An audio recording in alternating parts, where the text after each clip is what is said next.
Nous avons toujours travaillé avec le ministère et tout cela qui s'active dans le domaine de l'environnement pour apporter les changements.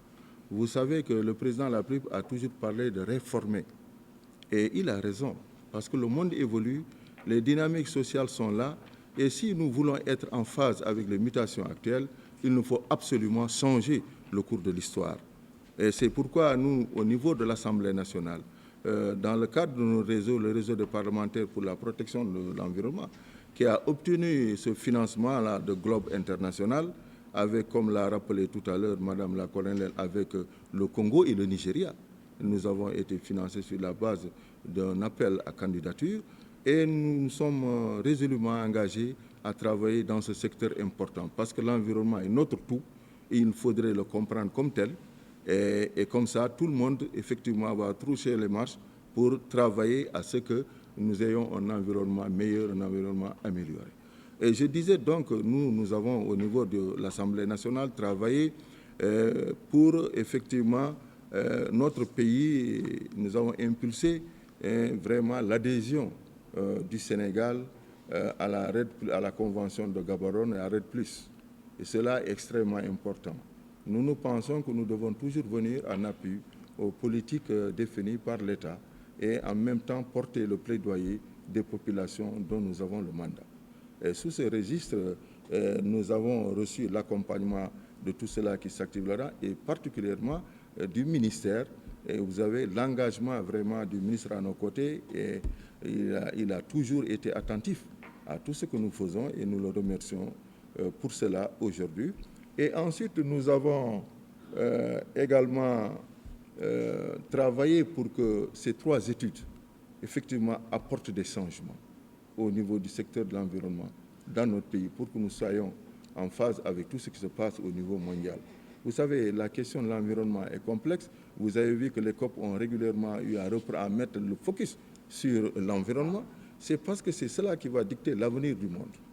Et nous, au Sénégal, c'est vrai que il n'y a que l'État qui s'active et quelques organisations non gouvernementales, nous les remercions au passage, mais il faut de plus en plus que le secteur privé arrive effectivement à s'impliquer.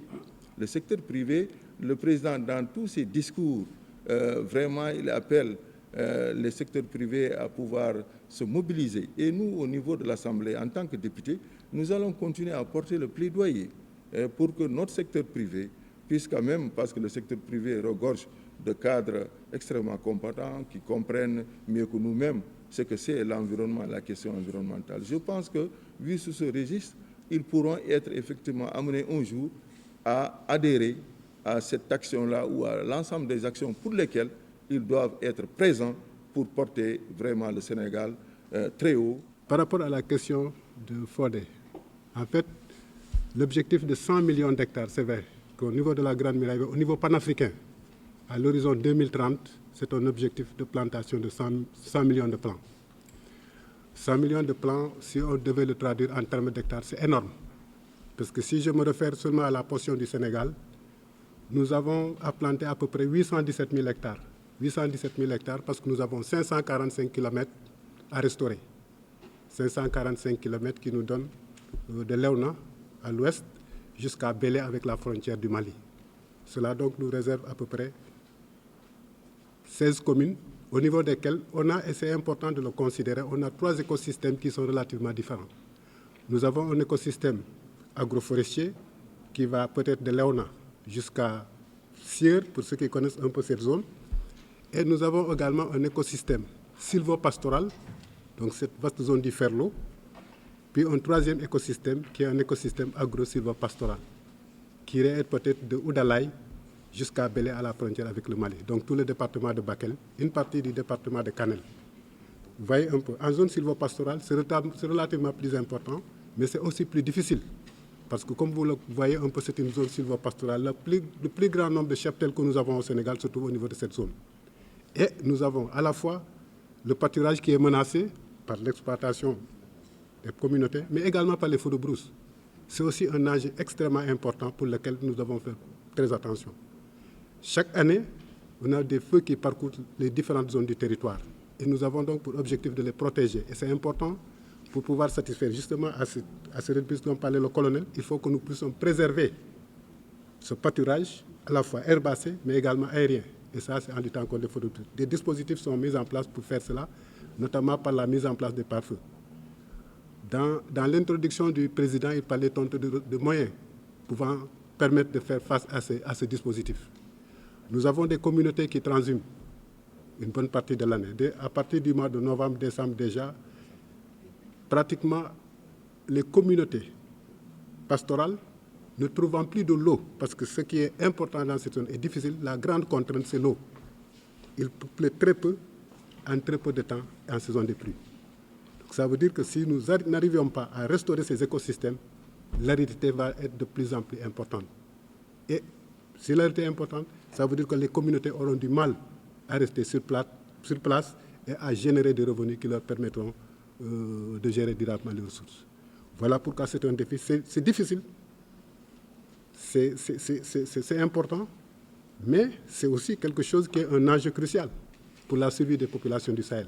On parle du Sahel, donc de cette immense zone qui longe le Sahara, le Circum-Sahara. Donc vous voyez, il y a des zones de conflit, le président l'a rappelé. On va dans des pays comme le Niger, le Burkina, le Soudan, le Nigeria, l'Éthiopie récemment. Et toute cette zone, si on ne la protège pas, ça veut dire que donc, les effets vont continuer à se manifester au-delà même de cette zone du Sahel, peut-être dans la zone soudanienne. Donc voilà pourquoi c'est important. Et au niveau international, la Grande Muraille Verte s'est fixé cet objectif de minimum planter 100 millions d'arbres d'ici l'horizon 2030. Mais également, un autre aspect qui est important qu'on a noté au niveau de cette Grande Muraille Verte, c'est que les images de la NASA ont montré que dans cette zone, contrairement à ce qu'on peut penser, on a constaté une restauration du couvert végétal. Ça veut dire qu'il y a un phénomène de reconstitution de l'écosystème qui se passe. Pourquoi? Parce qu'il y a des activités qui sont en train d'être menées à la fois par les communautés, mais également par des programmes.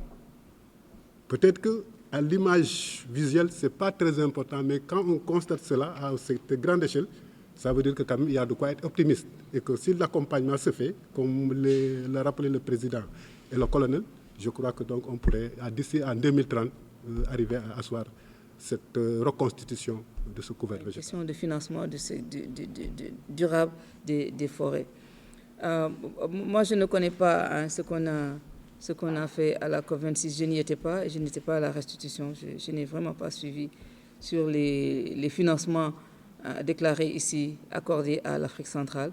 Mais ce qui est là, c'est que la question de la mobilisation des financements pour la gestion durable des forêts, elle se pose avec acuité.